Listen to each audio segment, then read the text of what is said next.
sejarah bakal tercipta. Tokoh inspirasi. Ayuh kita telusuri catatan kehidupan dan detik-detik kejayaan. Dia sememangnya anak jati sekolah kerana memulakan pengajian di Pra Permata sebelum melangkah masuk ke aliran perdana SK Seri Krian.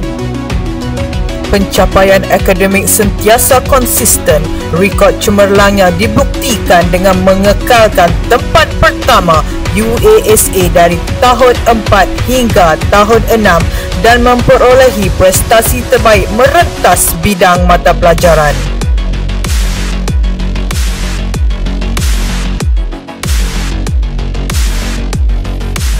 Malahan, dia merupakan satu-satunya murid tahap 2 yang melepasi kelayakan untuk mengambil ujian UKM2 peringkat seterusnya tahun ini. Perjuangan membawa nama SK Seri Krian telah dimulakan dari prasekolah lagi.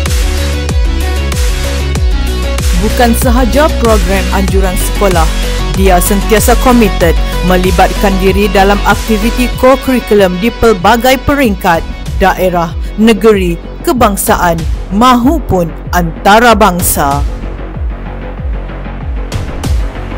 Bersama rakan sepasukan Puteri Islam mencipta memori manis untuk muncul sebagai Johan tata cara perjumpaan dan penutupan kategori sekolah rendah sekaligus menyertai pertandingan ini ke peringkat negeri.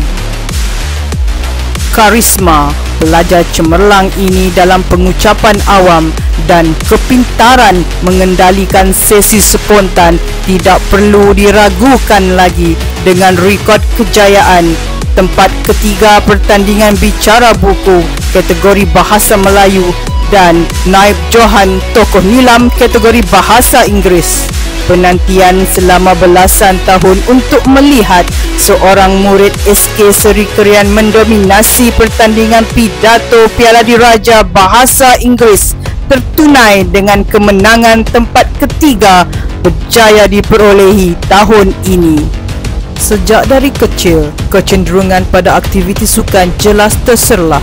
Memilih sukan berprestasi tinggi, squash, menjadikan tokoh ini terkenal sebagai satu-satunya puteri squash sekolah dari tahun 2024 hingga kini.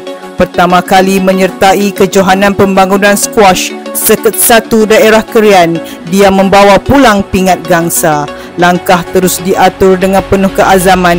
Dia berjaya memenangi tempat keempat kejohanan squash peringkat daerah Krian tahun 2024-2025 sekaligus mewakili Krian 2 tahun berturut-turut. Berbekalkan doa dan cinta keluarga, dia berjuang dengan segala kudrat yang ada untuk melepasi pusingan kelayakan dan akhirnya meraih ranking sebagai pemain terbaik ke-26 peringkat negeri Perak tahun 2025 daripada ratusan pemain yang ada.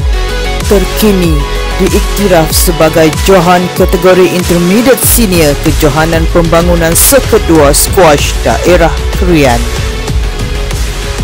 Kenangan terindah dalam karier squash atlet kebanggaan sekolah ini ialah apabila berpeluang untuk berdepan dengan pemain ranking ke-5 Singapura, Jacinta Han, ketika menyertai kejohanan peringkat antarabangsa iaitu PBA 20th Penang Malaysian Junior Open 2024.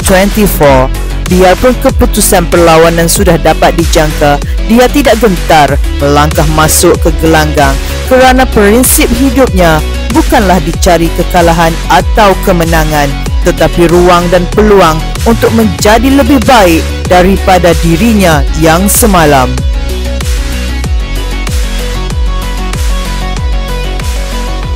Maka, pertama kalinya dalam sejarah penubuhan sekolah, Majlis Dwi Apresiasi anugerah kecemerlangan kurikulum dan co-kurikulum dengan penuh rasa syukur berbekalkan lafaz Bismillahirrahmanirrahim menobatkan Asana Maswa, tokoh inspirasi Sekolah Kebangsaan Seri Kriat 2025.